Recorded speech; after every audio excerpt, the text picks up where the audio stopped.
na kami po ay napagbigyan dito. At ganoon din kay Sir Edwin na nag-invita ko sa amin dito. Kasama ko po si shopper na Edsel Kaligid. Isa po siya sa merchant partner po ng EMS Corporation. Endless Mind Solution po ang ibig sabihin po ng EMS. No? Andito po kami para i-share din po sa inyo, no? Kasi ang ganda ng mga sinabi ni pinagpahingan ko ni Sir Ed, yung pabahay. Ako bago lang din pa ako sa grupo niya, yung BFF pabahay, no? Gusto rin magkaroon ng sariling bahay. Ako nga po pala si Roderick Reyes. Ako po yung taga Barangay Bakungan. Pero Tubong Rojas po ako, no? Isa po ako member po dito ni EMS since 2020, no?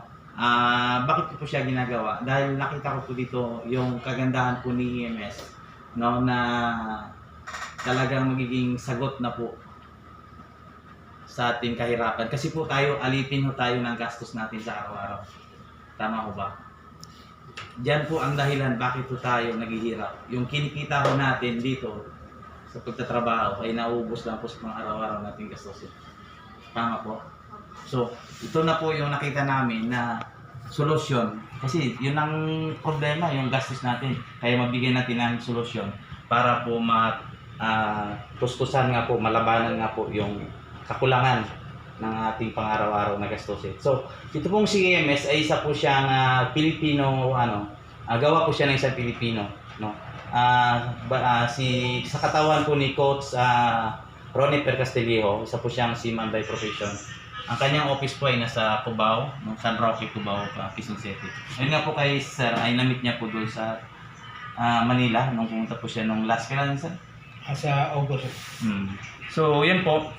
Gusto namin i-share dito dahil para po makatulong po dito sa inyo, makapagbigay ng idea sa inyo, lalo na dito, puro karamihan, tatako si Sir na kapitan, no?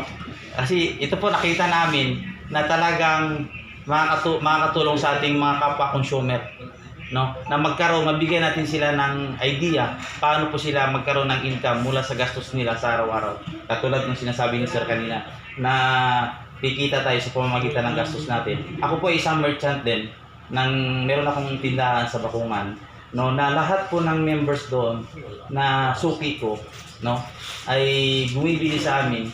Parang co-op style actually, patronizing, sa pamamagitan ng pagbili nila doon sa aming tindahan ay nabibigyan sila po ng rewards na naiipon po sa kanilang, kakaroon sila ng monitoring dashboard na doon po makikita lahat ng transaction through gadget po. So ganoon siya kaganda yung ating system. At ang kagandahan po dito, Sir, mayroon po tayong referral rewards, no? Unlike po dito sa hindi naman sa kasi ako member din ng co-op doon sa amin. Sa co-op po kasi ay maganda naman yung co-op kasi nga po tayo nakikinabang doon. Dito katulad sa dito po kay EMS, pwede nating isabay para nang sa ganon pag na-share ho natin doon sa mga kapwa natin co-op, no?